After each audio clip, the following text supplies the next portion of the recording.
আমি আমি ইরানের জায়গায় হইলে, রাষ্ট্রের জায়গা হইলে আমি এই ধারণা দিতে হবে যে একটা প্রফিটের অংশ আমি তোমাকে দিয়ে দিব, তুমি এখান থেকে চলে যাও, তুমি ডিস্টার্ব করো না। তুমি এমন গালফ থেকে চলে যেতে চাও, মানে ইনডাইরেক্টলি কথা আর কি এটা, তুমি গালফ থেকে ডাইরেক্টলি চলে যেতে চাও, এটা ছেড়ে দাও, তোমাকে 10% দিয়ে দিব, তুমি যাও। ইসরায়েল যদি নিজে আমাদের সাথে পারে তাহলে ইসরায়েলকে আমাদের সাথে পারতে দাও, কোনো অসুবিধা নেই। সো ইরান ইররেলেভেন্ট যদি হয়ে যায় then it will be sign, like Libya irrelevant হয়ে গেছে একটা টাইমে, Libya was big conversations. Iran irrelevant হবে না রিলেভেন্ট হবে এটা ডিপেন্ড করে তারা কতটুকু স্মার্ট। পৃথিবীর ইতিহাসে এরকম হয় নাই, মানে অ্যাটলিস্ট যখন পর্যন্ত থেকে আমাদের কাছে কাউন্ট আছে, যে পুরা পৃথিবীর এখন মিলিটারি স্পেন্ডিং সব দেশের মিলায় হইলো $2.9 ট্রিলিয়ন।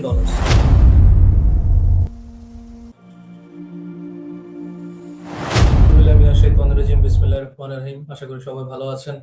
অনেকদিন পর আপনাদের সবার সাথে দেখা। আহ এই আমরা আন্তরিকভাবে দুঃখিত, আমাদের কিছু ব্যস্ত সূচির কারণে আমরা রেগুলার প্রতিদিন ভিডিও করতে চাই, বা অ্যাটলিস্ট প্রত্যেক সপ্তাহে 2-3টা করে ভিডিও ছাড়তে চাই, বাট আমাদের সময়সূচির কারণে এবং কিছু রেস্ট্রিকশনস এর কারণে নিজেদের ভিতরেই আমরা আসলে এটা করতে পারি না। আশা করি সামনে এই জিনিসটাকে আমরা একটু কাটায় উঠতে পারবো, আমরা নিজেদের মধ্যে গোছানোর চেষ্টা করতেছি, এবং আমরা চেষ্টা করব আমাদের এন্ড থেকে আমরা যে ফিলোসফিক্যাল শেয়ার গুলো করে থাকি ওগুলো যাতে আরো রেগুলার বেসিসে করতে পারি। আচ্ছা, তো আজকে আসলে কথা বলতে চাই আহ ইরান আমেরিকার ওয়ার সিজ ফায়ার নিয়ে। আমরা কোনো কথা বলি নাই, আমরা যখন কথা বলছিলাম তখন যুদ্ধ চলাকালীন অবস্থায় কথা বলছিলাম। তো সিজ ফায়ার হওয়ার পর থেকে আমরা আর কোনো ভিডিও করতে পারিনি। তো আসলে আমরা দেখতে চাচ্ছিলাম যে পটভূমিটা কি দাঁড়ায় পুরো বিশ্বের জন্য এই ওয়ার শেষে, এবং কি কি আউটকাম এখনো হওয়া পসিবল, পজিটিভ নেগেটিভ পুরো বিশ্বের জন্য, এবং কি কি হচ্ছে সামনে, যে যে প্যাটার্ন দেখতে পাচ্ছি আমরা, ওই জিনিসগুলো নিয়ে আমরা কিছু কথা বলবো।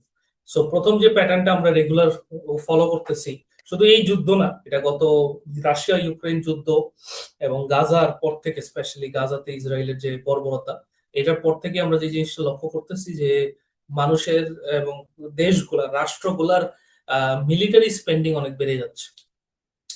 পৃথিবীর ইতিহাসে এরকম হয় নাই, মানে অ্যাটলিস্ট যখন পর্যন্ত থেকে আমাদের কাছে কাউন্ট আছে, যে পুরা পৃথিবীর এখন মিলিটারি স্পেন্ডিং সব দেশের মিলায় হইলো $2.9 ট্রিলিয়ন, অ্যারাউন্ড দ্যাট, $2.9 ট্রিলিয়ন পার ইয়ার আর কি। ঠিক আছে, হুইচ ইজ আ লট। ঠিক আছে, এবং আমরা আমাদের নিজেদের দেশের মধ্যেও দেখতে পারবো, রিসেন্টলি আমাদের আর্মি চিফই একটা কথা বলছিল। আমাদের আর্মি চিফ এই কথাটা বলছে, আমার খুব গর্বিত মনে হয়েছে নিজেকে, যে সে বলতেছিল যে এয়ারক্রাফট ক্যারিয়ারের কথা, যে আমরা এয়ারক্রাফট ক্যারিয়ার আমাদের নিজেদেরই আরো কিছু বেশি থাকলে রোহিঙ্গা ক্রাইসিসটা হইতো না। সে বেসিক্যালি বলতেছিল যে আমরা একটা রোহিঙ্গা ঢুকলে আমরা এয়ার বম্বার্ডমেন্ট করতে পারতাম। Not a good philosophy to have, but আমি বুঝছি সেটা কেন হচ্ছে। সো এখন ইস্যুটা খুবই সিম্পল, ইস্যুটা হইলো যে এখন সব ওয়ার্ল্ডে মিলিটারি স্পেন্ডিং বাড়ানোর একটা প্যাট, এবং ইরান ওয়ারের পরে কিছু নতুন রিয়ালিটি দাঁড়াচ্ছে। নতুন রিয়ালিটির মধ্যে কে কোন রোল প্লে করবে ওটা তো খোদা তালাই জানেন এবং সামনেই বলে দিবে। বাট আমরা যেটা দেখতে পাচ্ছি সেটা হইলো খুবই কি বলবো, যেটা আমরা আগেও বলছি যে ওয়ার্ল্ড আর কোনোদিন নর্মাল থাকবে না, এবং এই মিলিটারি স্পেন্ডিং গুলোর ওইটারই একটা কাইন্ড অফ আশঙ্কা বলতে পারেন, বা কাইন্ড অফ একটা প্রতিফলন, মানে আমাদের ওই প্রেডিকশনটার মেইন সোর্স অফ রেফারেন্স বলতে পারেন, যে কিভাবে এই জিনিসটা আগাচ্ছে। তো এই জিনিসটা আগানোর পিছনে সবচেয়ে বড় মূলত যে কারণ, সেটা হইলো যে মানুষের যে ইউনাইটেড স্টেটস এবং যে একটা ওয়ার্ল্ড অর্ডার চলতেছিল, ওই ওয়ার্ল্ড অর্ডারের উপর যে একটা ট্রাস্ট, ওই ট্রাস্টটা সুন্দর করে ভেঙে যাচ্ছে, ইন আ গুড ওয়ে। ভেঙে যাচ্ছে বলতে কি, যে ধরেন এই যুদ্ধের পিছনে ইউনাইটেড স্টেটস কি কি করছে। ইউনাইটেড স্টেটস ইউরোপ থেকে নিজের সৈন্য প্রত্যাহার করছে, গালফের বিভিন্ন জায়গা থেকে নিজের সৈন্য প্রত্যাহার করছে, মানে যেখানে দরকার ছিল ওখান থেকে বের করে নিয়ে আসতেছে। রিসেন্টলি আমি যেটা দেখলাম, ইটালি, স্পেন এবং জার্মানি, জার্মানি থেকে তো অফিসিয়ালি করে ফেলছে, ইটালি ও স্পেন থেকে ট্রাম্প বলছে যে করা উচিত আমাদের, কেন করব না। এটা শুধু ট্রাম্পের কথা বলে মনে হয় না, শুধু এটা it's it's a little more than that. ঠিক আছে, এটা United States as a state এর একটা পলিসি হিসেবে দাঁড়াইছে, তাদের যে সিকিউরিটি পলিসির মধ্যে তারা এই জিনিস থেকে বের হয়ে আসতেছে।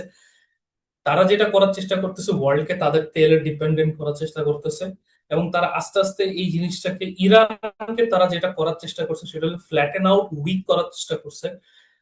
ফ্ল্যাটেন আউট, উইক করলে যেটা হবে, যে তারা যখন মিডল ইস্ট থেকে আস্তে আস্তে করে বের হবে, যেটা তারা প্যাটার্ন আস্তে আস্তে ফলো করার চেষ্টা করতেছে, বিকজ তাদের বের হইতে হবে। তাদের ফোকাসটা এখন আস্তে আস্তে করে সাউথ আমেরিকার বাইরে তারা নিতে চাচ্ছে ফর দ্য টাইম বিং। দেন তারা ওই ওই জায়গাগুলো নিয়ে বেশি ওয়ারেড প্যানামা নিয়ে ওয়ারেড, ভেনেজুয়েলা নিয়ে ওয়ারেড, সাউথ আমেরিকা নিয়ে ওয়ারেড, কিউবা নিয়ে ওয়ারেড। সামনে দেখবেন কিউবাতে কি হয়, অলরেডি অনেক অবস্থা খারাপ। সো বিষয়টা হইলো যে এর মধ্যে আশারূপ যে কথাটা, তারা যেটা চাচ্ছে যে তারা যাতে ফিজিক্যালি প্রেজেন্ট না থাকতে হয় গালফ এরিয়াজে, মিডল ইস্টে, আফ্রিকাতে, ইউরোপে। ইউরোপে তো তাদের এখন নিজেদের অনেক তাদের ডিপ স্টেটের মধ্যে একটা আলোচনা শুরু হয়েছে। মানে মেইন কথা, তাদের ডিপ স্টেটের মধ্যে এখন একটা কনস্ট্রেইন ফিলসফি নিয়ে আসতে চেষ্টা করতেছে।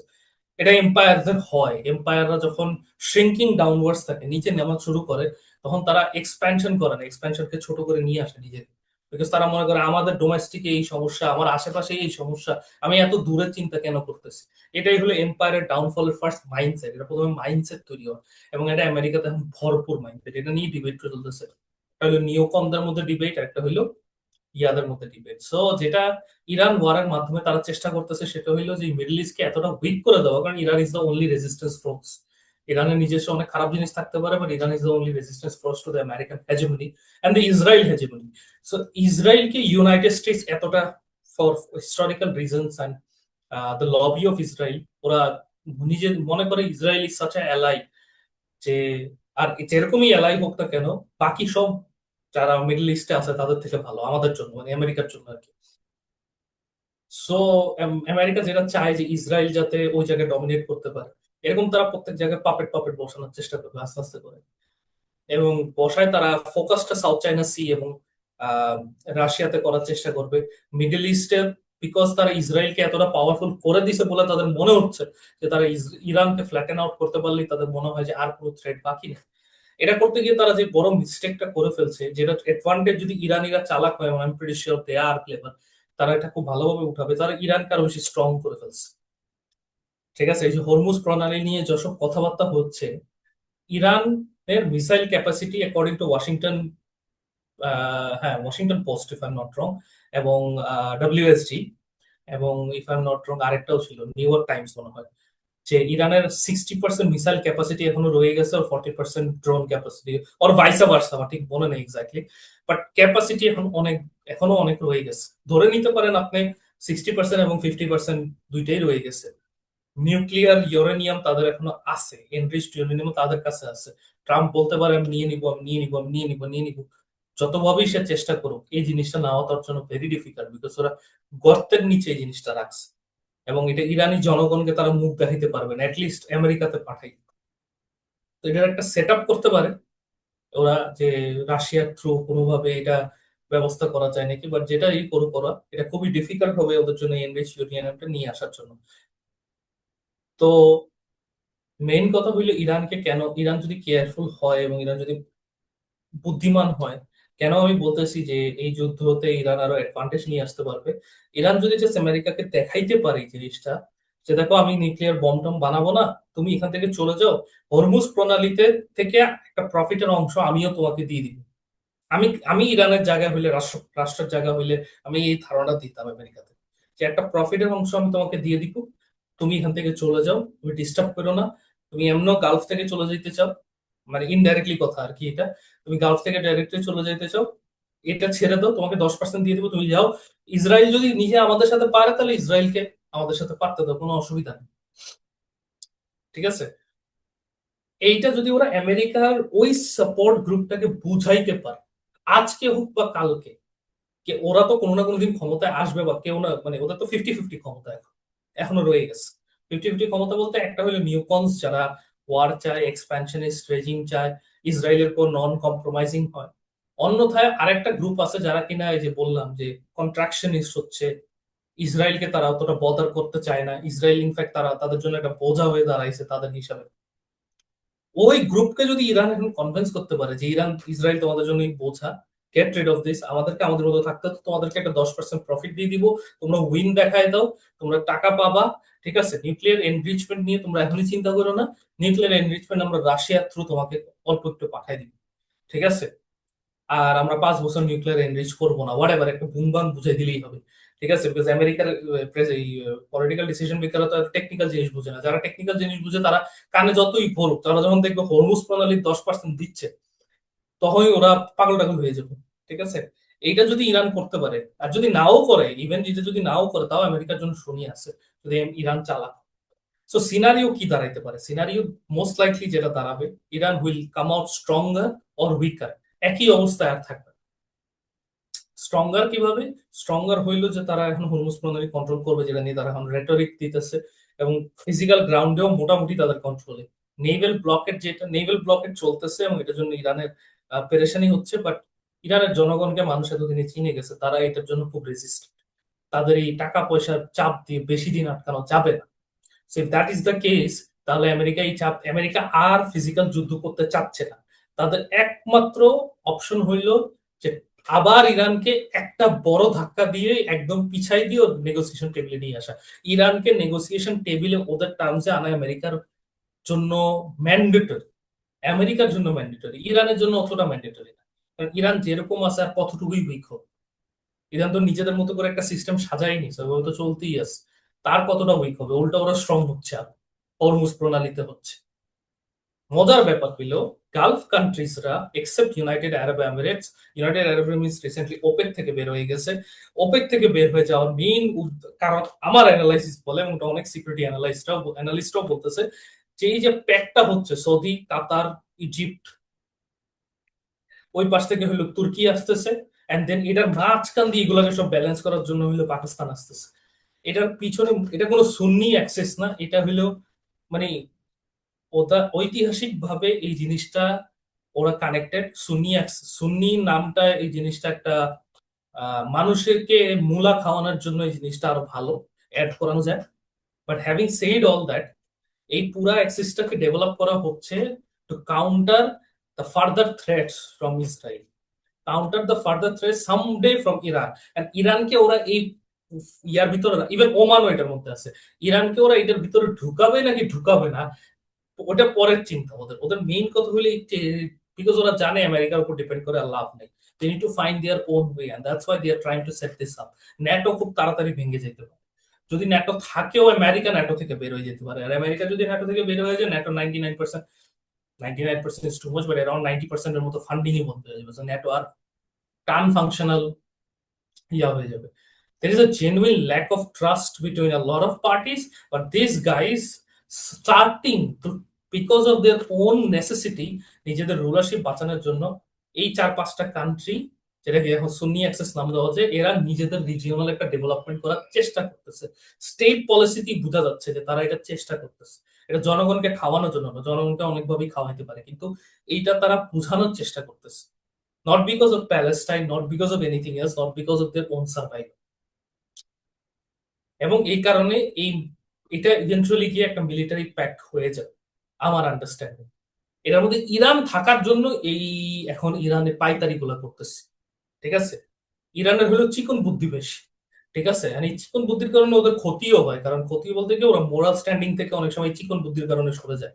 বাট ওরা যদি চালাক এনাফ হয়, ওরা আমেরিকাকে একটা ভুমবাং বুঝায়, এই সিসফায়ার থেকে বের হয়ে নেভাল ব্লকেটটা থেকে সরায়, ওরা যদি হরমুজ প্রণালীতে এই কান্ট্রি গুলোকেও নিয়ে আসতে পারে হরমুজ প্রণালীর প্রফিট শেয়ারিং, এবং ওমানকেও কনভিন্স করে ফেলতে পারে, বিকজ ওমান তো সি অফ ওমান দিয়েই তো, হরমুজ প্রণালী তো বেসিক্যালি ওমান আর ইরান শেয়ার করে।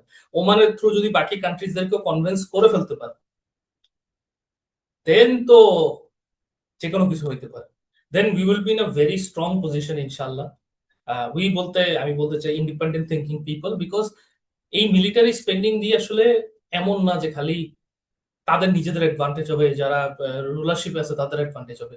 রুলারশিপ কোনো না কোনোদিন চেঞ্জ হবে, এটা তো আজকে কিছু হবে না। এমন না আজকে আমি মিলিটারি প্যাক্ট জানাইতেছি কালকে যুদ্ধ হয়ে যাবে, এটা এভাবে হয় না। এটা আস্তে আস্তে আস্তে আস্তে আস্তে আস্তে করে একটা এলিমেন্ট হিসাবে গিয়ে দাঁড়ায়, এন্ড দেন একটা যুদ্ধ করা হবে। ইসরায়েল চায় না এই টাইমটা দিতে, কিন্তু ইসরায়েলের এই টাইমটা দেওয়া লাগতে পারে, দের ইজ আ চান্স। কেন দেওয়া লাগতে পারে? কারণ ইউরোপকে আজকে, আমেরিকাকে ন্যাটো থেকে সরাইতে টাইম লাগবে, আমেরিকাকে মিডল ইস্ট থেকে সরাইতে টাইম লাগবে। ওই জিনিসগুলো না হইলে ইসরায়েল খুললে যুদ্ধ করতে পারবে না। ইসরায়েল কোনোদিন আমেরিকার বেস থাকতে কাতারে হামলা করতে পারে না ফুল দমে আর কি, যা করছে ওটা করার পরে মানে ও সরি বলা লাগছে কাতারের আমিরকে। এটাই হইলো আমেরিকার বেস ওখানে থাকার মেইন একটা বাধা ইসরায়েলের জন্য। এটা আমেরিকাও জানে, ইসরায়েলও জানে। সো ইসরায়েল নামে এন্টিটিটা আইদার উপরে উঠে যাবে অথবা একদম নিচে নেমে যাবে, মানে ধ্বংস ধ্বংসস্তূপের কাছাকাছি চলে যাবে, মিলিটারি প্ল্যানিং ঠিক মতো হচ্ছে। সো এখন ইরানকে এটার মধ্যে ইনভলভ করাটা খুব ইম্পর্টেন্ট, এটা ইরানই একমাত্র করতে পারে এদের কনফিডেন্স জিতানোর জন্য। এটা একটা, অথবা ইরান উইক হয়ে যেতে পারে এবং ইররেলেভেন্ট হয়ে যেতে পারে, like for example, I hope এটা হবে না, বাট কুড বি। দেখেন আফগানিস্তান এই কোয়েশ্চেনের মধ্যে এখন আসতেছে না, because they have made themselves irrelevant by aligning with India, they shouldn't have. So এখানে প্রিন্সিপাল পজিশনের ব্যাপার আছে কিছু। সো ইরান ইররেলেভেন্ট যদি হয়ে যায়, then it will be sad, like Libya irrelevant হয়ে গেছে একটা টাইমে, Libya was big. Iraq irrelevant হয়ে গেছে এই কনভারসেশনসে। ইরান ইররেলেভেন্ট হবে না রেলেভেন্ট হবে, এটা ডিপেন্ড করে তারা কতটুকু স্মার্ট। মিলিটারি ক্যাপাসিটি তারা দেখাইছে মোটামুটি ঠিক আছে, বাট এখন ডিপ্লোম্যাটিক ক্যাপাসিটি তারা কতটুকু স্মার্ট এটা দেখাইতে হবে। ইভেন যদি পরে যুদ্ধ হয়, যুদ্ধ হোক, সমস্যা নেই, যুদ্ধ তো ওরা একবার টিকে যাবে, কিন্তু ওরা যদি নেগোসিয়েশনে সারেন্ডার করে তাহলে আর টিকবে না। আশা করি এটা ওরা করবে না, বাট আমি জানি না। ইরানের ইয়া আছে, ইতিহাস আছে যে তারা চিকন বুদ্ধির কারণে নিজেদের ক্ষতি, মানে নিজেদের ইয়ার আশেপাশে ডমিনেন্স করার কারণে আমেরিকাকে খুশি করছে বহুতবার, এরকম ইতিহাস আছে। নিজেদের ডমিনেন্স আশেপাশে বাড়ানোর কারণে এবং নিজেদের গালফ অ্যালাইজদেরকে ক্ষতি করার কারণে, যে কারণে গালফ অ্যালাইজরাও আবার আমেরিকার কাছে গেছে, উইন উইন সিচুয়েশন ছিল আমেরিকার ইসরায়েলের কাছে। সেটা যদি ইরান না করে, ইরান যদি কিছুটা ধৈর্য ধরে, যেটা ধরছে, এবং ওই চিকন বুদ্ধিটা ফর গ্রেটার সেন্স কাজ করায় এবং এটার ইউনিটি নিয়ে আসে, যেটা আসতে পারে, এই দুই সিনারিওর এক সিনারিও হবে। বাট যেভাবেই হোক না কেন, এই একটা হবে। এই 4-5টা কান্ট্রি, তুর্কি, পাকিস্তান, ইজিপ্ট, কাতার, সৌদি আরব, এই 5 জনের হবে। এর মাঝখানে ইয়েমেন আছে, ইয়েমেন এট স্টেক আছে সৌদি আরবের পাশে থাকার কারণে, পাকিস্তানের পাশে থাকার কারণে আফগানিস্তান এট স্টেক আছে, ইরান ইরান তো আছে, ইরান ইরান এটার মধ্যে ইনভলভ হইলে খুবই ভালো। তো এটার একটা অ্যালাইনমেন্ট তৈরি হয়ে যাবে, রিজিওনাল অ্যালাইনমেন্ট, গ্যাসের পাইপলাইন, রোডের পাইপলাইন বলতেছি, রোডের আসা যাওয়া করা, ব্যবসা বাণিজ্য, economic activity and military activity, এই দুইটা জিনিস প্রৎফুল্ল হবে। এবং এসব মানুষও নিজেদের মধ্যে কানেক্ট করে because of religious values and moral values and social values. More or less, culturally একটু ডিফারেন্ট, বাট স্টিল মোরাললেস করানো যাবে এদেরকে, নিজেদের লেভেলে কানেক্ট করাবো। ঠিক আছে, সবারই নিজেদের একজন একজনকে ট্রাস্ট করতে অনেক বাধা আছে, বাট তুলনামূলক এই জিনিসটা বেটার। এটা হবেই। And ইরান থাকতে পারবে নাকি এটা ইরানের উপর, যেটা নেক্সট ফিউচারে হবে এই যুদ্ধের পরে। এই যে এই প্যাক্টটা, ইস্ট এশিয়ান কান্ট্রিজরা নিজেদের মধ্যে আমেরিকার বাদ দিয়ে কিছু কথাবার্তা বলতে পারে। আরেকটা যেটা, সেটা হইলো খুবই ইম্পর্টেন্ট, সেটা হইলো আমাদের জন্য ইম্পর্টেন্ট, সেটা হলো ইন্ডিয়ার পজিশন। ইন্ডিয়ার পজিশনটা ইন্ডিয়া নিজেই নষ্ট করতেছে, বাট প্রবলেমটা হইলো যেটা, যে ইন্ডিয়াকে ছাড়া এই European R American countries are চলতে পারবে না। আজকে ভালো তো আজকে কালকে খারাপ, যেটাই হোক না কেন ইন্ডিয়াকেই তারা সেকেন্ড টার্ম প্যাক করবে। এই যে প্যাকটা যে হইতেছে, ওদের উপর অল্টারনেট কে? চায়নাকে তো ওরা অল্টারনেট বানাবে না অবভিয়াসলি, ইন্ডিয়াকে বানাবে, স্বাভাবিক। পাকিস্তানকে এখন যতই প্রশংসা করো ট্রাম্প, পাকিস্তানি চামচামি করে করে ট্রাম্পের প্রশংসা পাইতে পারে, বাট ওখানে তো চালাক মানুষ আছে ইউনাইটেড স্টেটস, ওরা তো বুঝতে পারতেছে যে পাকিস্তান লং টার্ম এলাই হইতে পারবে না, পাকিস্তানের কেপাবিলিটিতে নাই জিনিসটা, পাকিস্তানের স্টেট পলিসি এটার বিরুদ্ধে। ইন্ডিয়া হইতে পারবে, ইন্ডিয়াকে তারা ব্যবহার করতে পারবে, এবং ইন্ডিয়ার এই ইচ্ছাও আছে যে কাইন্ড অফ এই রিজিয়নের ইসরায়েল হওয়ার আমেরিকার জন্য। ওইটা আমাদের জন্য ভয়ানক ব্যাপার। এই জন্য আমাদের যে জিনিসটা করতে হবে, আমাদের huge amount of military spending করা বাড়াইতে হবে। মিলিটারি স্পেন্ডিং এবং রিসার্চ স্পেন্ডিং, কাইন্ড অফ এডুকেশনে, এই দুইটার পিছনে বহুত টাকা দিতে হবে। আর শর্ট টার্ম ইকোনমিক অ্যাক্টিভিটি বাড়াইতে হবে। শর্ট টার্ম ইকোনমিক অ্যাক্টিভিটি বাড়াইতে হবে ইন আ সেন্স যে আমাদের যে জিনিসটা করা লাগবে সেটা হলো আমাদের অনুযায়ী পলিসি বানানো লাগবে। ডিপেন্ডেন্ট পলিসি, ওয়েস্টার্ন পলিসি, এর থেকে বের হয়ে আসতে হবে। আমাদের বাংলাদেশে মিলিটারি স্পেন্ডিংটা বাড়ানো ছাড়া কোনো উপায় নেই। আমাদের এয়ারক্রাফট কিনা লাগবে, আমাদের নেভাল বেস অনেক স্ট্রং করা লাগবে, আমাদের নেভাল বেস অনেক উইক। নেভাল বেসটা স্ট্রং করার জন্য কিভাবে করা লাগে আমি আমি জানি না, এক্সপার্টরা আরো বলতে পারবে, but navy should be our strength. We are a riverine country, we have to find a way to get our economic activities going. মানুষকে কোন রকম একটা বেস লেভেলে রেখে আমাদের প্রচুর মিলিটারি স্পেন্ডিং বাড়াইতে হবে। ঠিক আছে, even at the cost of, এবং এটা আমি বলতেছি এবং আমি আর্চ করি আমাদের গভর্নমেন্টকে এটা লিসেন করুক, আমি প্রিটি শিওর তারা করবে। আমাদের একটা আহ, সুচিন্তার প্রধানমন্ত্রী আছে বলে আমি বিশ্বাস করি, জানি না, আল্লাহ তালাই ভালো জানে। বাট আমার মনে হয় চিন্তাধারার দিক থেকে তার চিন্তাধারাটা পজিটিভ ডাইরেকশনে। So he wants to get things done. And if he wants to get things done, then this is one of the things he must do, is make sure the military capacity of Bangladesh improves. আমাদের একটা defence ministry বানাইতে হবে, defence secretary বানাইতে হবে, এবং literally একটা war zone fight করার capacity বানাইতে হবে। ডিফেন্স করতে আমাদের যে ন্যাচারাল স্ট্রেংথ আছে, এই ন্যাচারাল স্ট্রেংথটাকে আমাদের ব্যবহার করতে জানতে হবে। ইরান যেভাবে করতেছে, ইরান একটু ডিফারেন্ট। ইরান যে স্ট্রেংথটা করতেছে সেটা অ্যাকচুয়ালি ইরান নিজের কোনো ডিফেন্স সিস্টেম বানাইতে পারেনি ফর মেজর চেঞ্জেস। সো পুরো রিজিয়নেই ইরানের ইয়া নাই, এয়ারক্রাফট সিস্টেম, মানে in terms of air defence সিস্টেমটা খুবই পোর। বাট হ্যাভিং সেড দ্যাট, তাদের আবার এই যে মিসাইল এবং ড্রোন সিস্টেমের কারণে যেটা তারা করতে পারে, সেই জিনিসটা হইলো যে তারা এটাকে কাভার করে কিভাবে, তারা পুরো যুদ্ধটাকে হরাইজন্টালি স্প্রেড করে, ভার্টিক্যালি যুদ্ধ করে না। তারা হরাইজন্টালি স্প্রেড করে দেয় পুরো যুদ্ধকে, সবাইকে মারা, নিজে মাইর খেলে সবাইকে মারা। এটা এমন একটা স্ট্র্যাটেজি, যে স্ট্র্যাটেজি আসলে মানে যেটা হয় যে আমি মরলে আমি সবাইকে নিয়ে মরবো, এরকম একটা স্ট্র্যাটেজি। আমাদের এই স্ট্র্যাটেজি না বানাইলেও চলবে, আমরা ভার্টিক্যাল স্ট্র্যাটেজি বানাইতে পারি চাইলে, because of our geographical location. আমরা পুরোপুরি ডিফেন্সিভ স্ট্র্যাটেজি বানাই, দেন আমরা অফেন্সে যেতে পারি। এখন আমাদের ইয়ারা তো যারা আমাদের রাষ্ট্র চালায়, আমাদের যারা রাষ্ট্রের সিদ্ধান্তকারী, তারা অবশ্যই এই এরকম এক্সপ্যানশনের চিন্তা করবে না, তো তাদেরকে বলে লাভ নেই। আর যেটা তারা ডেফিনেটলি করা উচিত, যে বাংলাদেশের স্ট্র্যাটেজিক ডেপথ কিভাবে বাড়ে, ওইটার অনুযায়ী বাংলাদেশের পরিসরের দিকে তাকানো উচিত। আমার থেকে আপনারা ভালো জানেন যে বাংলাদেশের স্ট্র্যাটেজিক ডেপথ কিভাবে বাড়ে। এটা নিয়ে বাংলাদেশের ইতিহাসে অনেকবার কথা হয়েছে, অনেকে চেষ্টাও করছে, ব্যর্থ হয়েছে।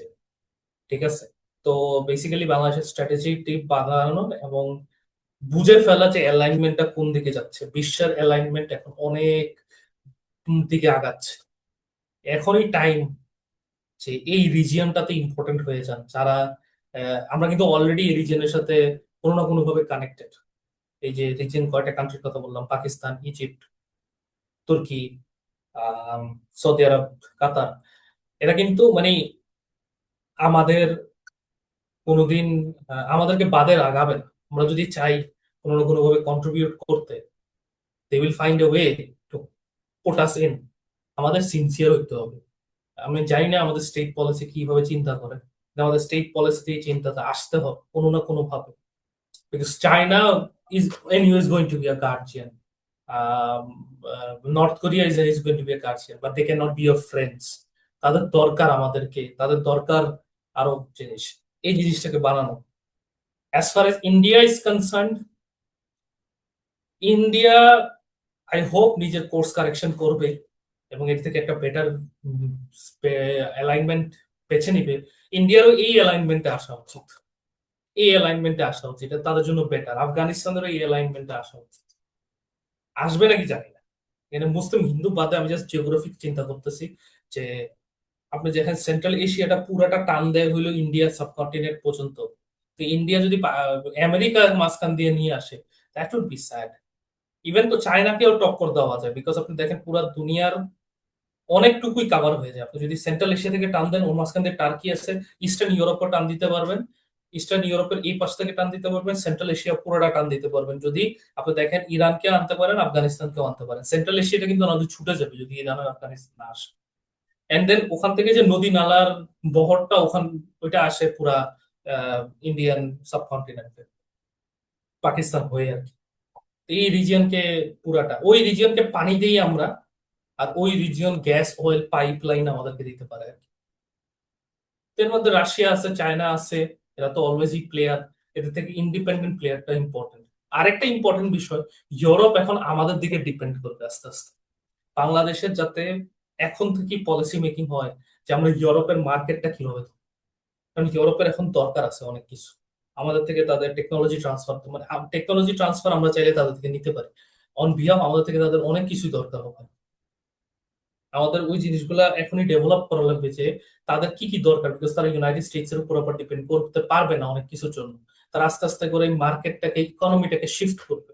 শিফট করে যাবে কই? আফ্রিকাতে যাবে, সাউথ এশিয়াতে আসবে, এই তো। ঠিক আছে, লেবার তো অলরেডি আছে, লেবারটা আরো বাড়াইতে হবে, স্কিলড লেবার বাড়াইতে হবে। তারা এখন আর ওই কি বলে আনস্কিল্ড লেবার নিবে না। একসময় নিছে, নেওয়া শেষ ওটা। স্কিল লেবার বললে তারা অনেক নিবে। আমাদের স্কিল লেবারের একটা হিউজ প্রপোর্শন যদি আমরা তাদেরকে আমরা পাঠাইতে পারি, মানে একটা সিস্টেম ডেভেলপ করতে পারি যে আমাদের স্কিল লেবাররা ওখানে যাবে, ওখান থেকে শিখবে, শিখে এখানে চলে আসবে। আমেরিকার নিবে না, আমেরিকাতে অনেক অসুবিধা হয়। ইউরোপিয়ান কান্ট্রিজ গুলা নিবে। ইউরোপিয়ান কান্ট্রিজ এর অনেক কিছুতে যাইতে পারবে আমাদের ছেলেমেয়েরা। তো ওই জিনিসটা এখন থেকে পলিসিগত আকারে যে কিভাবে স্কিল লেবার ডেভেলপ করা যায় কিছু কান্ট্রির সাথে, আম, ইটালির সাথে, জার্মানির সাথে, স্পেনের সাথে, কিভাবে মানে পলিসি মেকিং করা যায় যাতে আমরা আমাদের অনেক লোক ওখানে পাঠাইতে পারি, ফ্যামিলি সহ কিভাবে পাঠাইতে পারি। এবং এটাতে তুর্কি অনেক হেল্প করতে পারবে আমাদেরকে চাইলে। ঠিক আছে, আমরা এখনই এটা না হলে ইন্ডিয়া নিয়ে নিবে, নাহলে পাকিস্তান নিয়ে নিবে। আমাদের এখনই ডেভেলপ করা লাগবে এটা, আমাদের ইন্ডিয়া বা পাকিস্তানের সাথে আবার কম্পিটিশন। তো এটা আমরা একটা অ্যাডভান্টেজ নিতে পারি। ইউরোপ আমাদের এই অ্যালাইনমেন্টের সাথে আসবে। ইউরোপ মিডল ইস্টের দিকে তাকাবে, ইউরোপ সাউথ এশিয়ার দিকে তাকাবে। তো ওয়ার্ল্ডের চেহারাটা বদলাচ্ছে। এবং ইসরায়েলের সাথে একটা যুদ্ধ হবে। বাংলাদেশের এখনই পজিশন ক্লিয়ার করে নেওয়া উচিত, আমরা এই অ্যালাইনমেন্টে যাব।